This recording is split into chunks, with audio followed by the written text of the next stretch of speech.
there's a guy I watch called Box Mining, and he's talking about how, in essence, I guess the numbers are really good in Hong Kong and this, that, and the other. And I didn't really think about it. He's looking at it from that perspective, from a man living in Hong Kong. He's not living in Wuhan. He's not living in Italy. He's not living in America. He's living in a separate country. So for him, him being around people who do take this seriously, who aren't on some nationalistic slant like we are in here in America, it's a little bit different because people over there are used to pandemics. I think people over there take this stuff seriously. I think he was living during SARS, so he takes this seriously too. And he was just talking about different things earlier today. And when he said that the death rate, I didn't realize that for him that is true. I think that we're going to see other outbreaks in smaller rural areas. South Dakota is one of them. And, it's sad. These are the areas people are protesting and stuff. This Operation Gridlock shit. And it's I keep thinking, it's like with Charlottesville. Would they have tried that with Obama? Like, I think if they had tried that with Obama would have went after them. Like, I think he would have used the NSA tools. He would have went and got their mamas, got their barbers, got the high school, got the coach their kid plays soccer with. What a matter it is. They would have went after those people full bore as terrorists.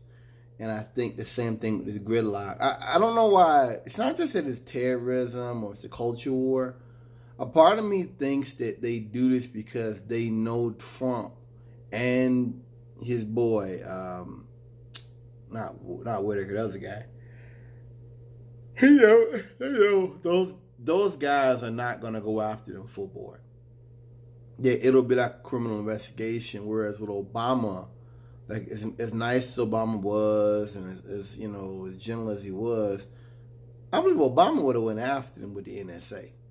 All that stuff Snowden talked about, he would have done that. And they knew that. So it's kind of like with the stuff that they do with Trump, I'm not saying Trump is going to legitimize violence. And I'm not saying Trump came out and legitimized violence. I'm not saying that. But I think that Trump doesn't set a tone at all when it comes to white supremacy. I don't. I think he sees that as criminal. If they went out and they killed somebody, he would see it like, okay, well, they're criminals and that's bad. He wouldn't see it like white supremacy is bad. Skinheads, Nazis are bad. Full stop. If I see a Nazi on a train with me, that's a problem. Doesn't matter if he's carrying a gun. Doesn't matter if he's running around tiki toys. Doesn't matter if he's doing it. He could be sitting there reading a book. The fact he's got a Nazi emblem on, and I don't think Trump doesn't believe that, and Trump doesn't put that out there to the Justice Department. He doesn't set the tone. That's why we say that often that Trump is the test. He's a test of democracy. He's a test of the institutions that when you don't have strong moral leadership, which you don't have with Trump, there is no leadership. There is no morals. It's a looting expedition. Every day is looting expedition. What will your federal and state agencies turn into? That's what Trump will turn out to be, the ultimate test, if we do survive his presidency. I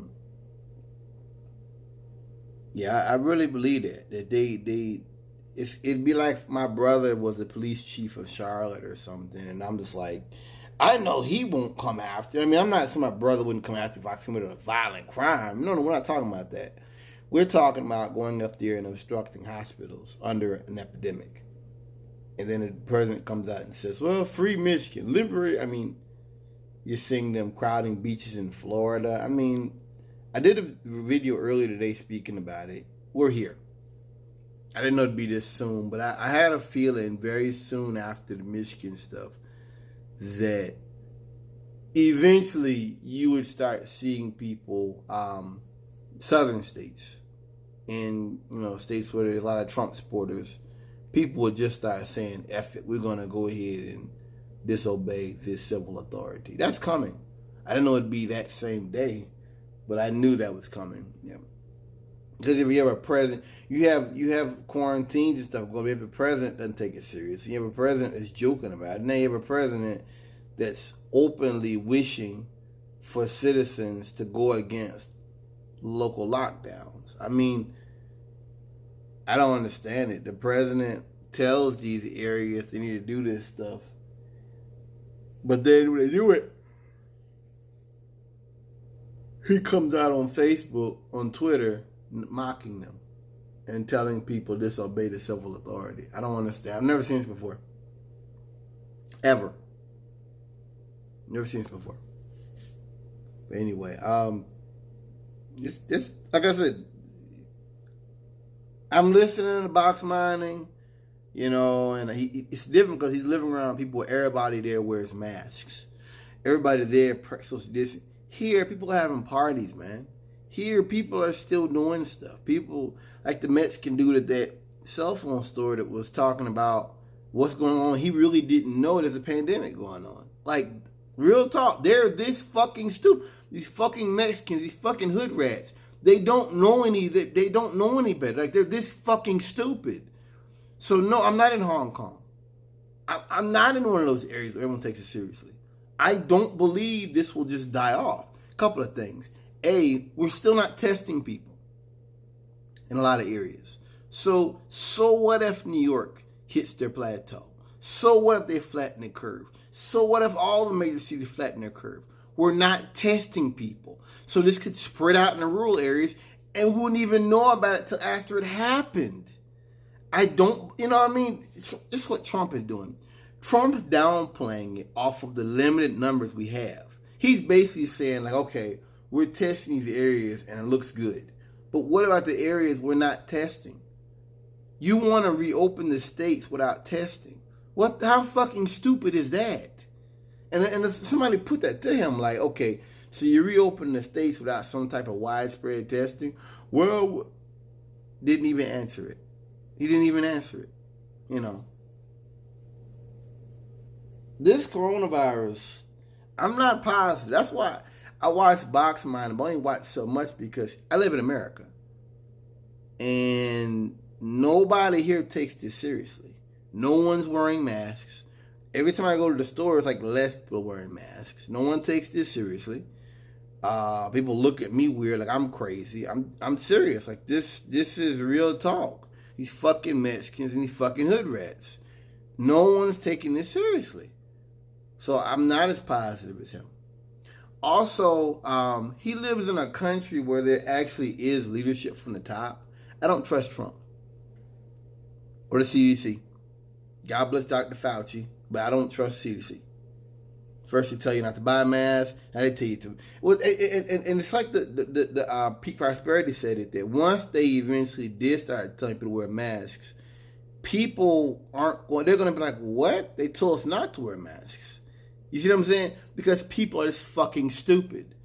I told you when I was doing the mail back in early March, there was a guy over there telling somebody, I was in Colombia, saying that it was no big deal, you can go out and catch it now. Like, they're this fucking stupid. They are that fucking, there's people that it takes them 6 weeks to get to heal from this.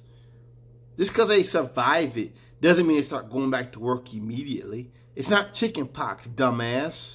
You shouldn't just go out and get, but I just realized that when you're dealing with people who hate science, who are devoid of basic biology, they're dealing with a president that's lying to them and is downplaying it and wasting months from day one. And you're dealing with local communities that hate science. And you're dealing with people, I'll add this to it, who don't respect other people.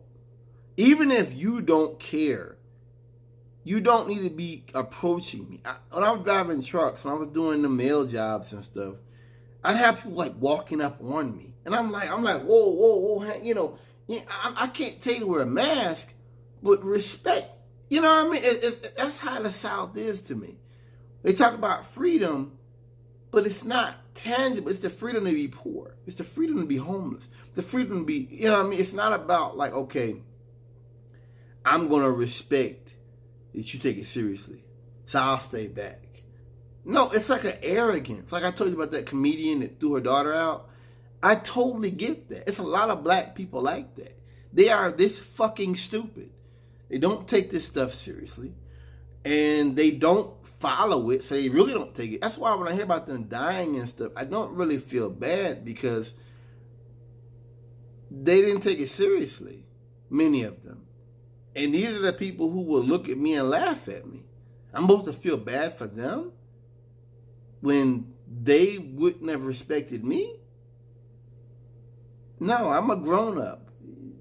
I mean, I'm dealing with perpetual children here, in essence. You know, so I don't feel bad for them. I feel like black people, we are the canaries in the coal mine. So whatever's out here, we get it first. I think this proves that the whole conspiracy theory about population control was all bullshit. I think coronavirus was a real test. It's like Trump is a test of our democracy. Coronavirus is a real test of the public health care system. And both of them have been abject failures. Abject failures. I think the CDC should be humiliated. They won't be, but they really fucked this up bad. And Trump did as well, but they fucked this up bad. I have no trust. I have no confidence in these public health care systems. Period. I'm going to leave it there.